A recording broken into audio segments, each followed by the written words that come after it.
Hi everybody and happy Monday. I hope you all had a very nice weekend and you're ready to rock and roll. So I'm just going to repeat the last line from Friday. It's when Professor McGonagall was speaking to the Gryffindors in their common room.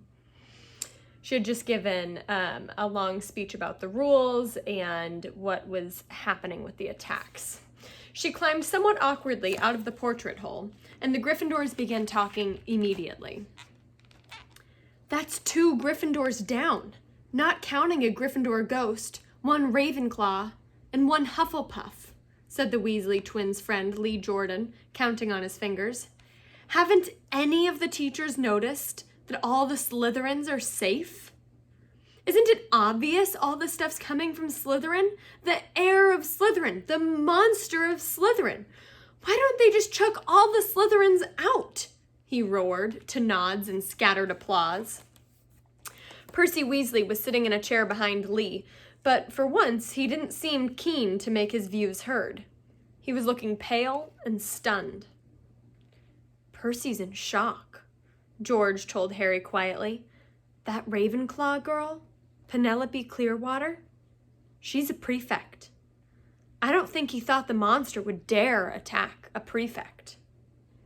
But Harry was only half listening. He didn't seem to be able to get rid of the picture of Hermione, lying on the hospital bed, as though she were carved out of stone. And if the culprit wasn't caught soon, he was looking at a lifetime back with the Dursleys. Tom Riddle had turned Hagrid in because he was faced with the prospect of a Muggle orphanage if the school closed. Harry knew exactly how he had felt. "What are we going to do?" Ron said quietly in Harry's ear. "Do you think they suspect Hagrid?" "We've got to go and talk to him," said Harry, making up his mind. "I can't believe it's him this time, but if he set the monster loose last time, he'll know how to get inside the Chamber of Secrets, and that's a start." "But McGonagall said we've got to stay in our tower unless we're in class." "I think," said Harry, more quietly still, "it's time to get my dad's old cloak out again."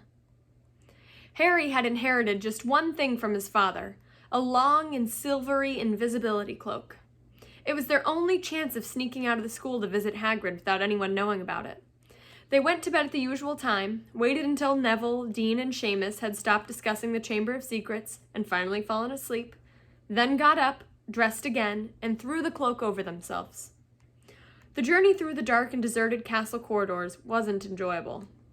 Harry, who had wandered the castle at night several times before, had never seen it so crowded after sunset. Teachers, prefects, and ghosts were marching the corridors in pairs, staring around for any unusual activity. Their invisibility cloak didn't stop them making any noise, and there was a particularly tense moment when Ron stubbed his toe only yards from the spot where Snape was standing guard. Thankfully, Snape sneezed at almost exactly the moment that Ron swore. It was with relief that they reached the oak front doors and eased them open. It was a clear, starry night. They hurried towards the lighted windows of Hagrid's house and pulled off the cloak only when they were right outside his front door. Seconds after they knocked, Hagrid flung it open. They found themselves face to face, with him aiming a crossbow at them. Fang, the boarhound, barking loudly behind him. "Oh," he said, lowering the weapon and staring at them. "What are you two doing here?" Sorry. "What are you two doing here?"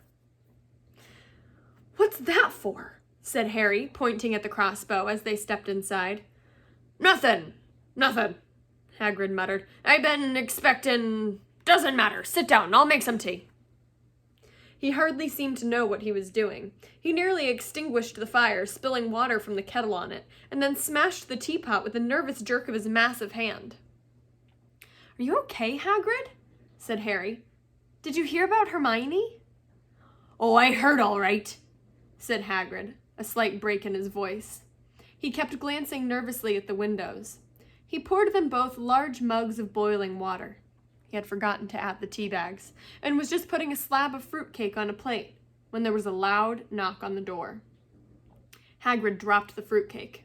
Harry and Ron exchanged panic-stricken looks. then threw the invisibility cloak back over themselves and retreated into a corner. Hagrid checked that they were hidden, seized his crossbow, and flung open the door once more. "Good evening, Hagrid." It was Dumbledore. He entered, looking deadly serious, and was followed by a second, very odd-looking man. The stranger was a short, portly man with rumpled gray hair and an anxious expression. He was wearing a strange mixture of clothes, a pinstriped suit, a scarlet tie, a long black cloak, and pointed purple boots. Under his arm he carried a lime green bowler. "That's Dad's boss," Ron breathed. "Cornelius Fudge, the Minister of Magic." Harry elbowed Ron hard to make him shut up. Hagrid had gone pale and sweaty. He dropped into one of his chairs and looked from Dumbledore to Cornelius Fudge. "Bad business, Hagrid," said Fudge in rather clipped tones. "Very bad business. Had to come. 4 attacks on Muggleborns. Things have gone far enough. Ministry's got to act." "I never," said Hagrid, looking imploringly at Dumbledore. "You know I never! Professor Dumbledore! Sir!" "I want it understood, Cornelius. Hagrid has my full confidence," said Dumbledore, frowning at Fudge. "Look, Albus," said Fudge uncomfortably. "Hagrid's record is against him. Ministry's got to do something. The school governors have been in touch." "Yet again, Cornelius, I tell you that take it—" Oh, sorry, that's Dumbledore. It's really hard to keep up with the voices. "Yet again, Cornelius, I tell you that taking Hagrid away will not help in the slightest," said Dumbledore. His blue eyes were full of fire that Harry had never seen before. "Look at it from my point of view," said Fudge, fidgeting with his bowler. "I'm under a lot of pressure. Got to be seen doing something. If it turns out it wasn't Hagrid, he'll be back and no more will be said. But I've got to take him. I've got to. I wouldn't be doing my duty." "Take me," said Hagrid, who was trembling. "Take me where?" "For only a short stretch," said Fudge, not meeting Hagrid's eyes. "Not a punishment, Hagrid. More of a precaution. If somebody else is caught, you'll be let out with a full apology." "Not Azkaban," croaked Hagrid.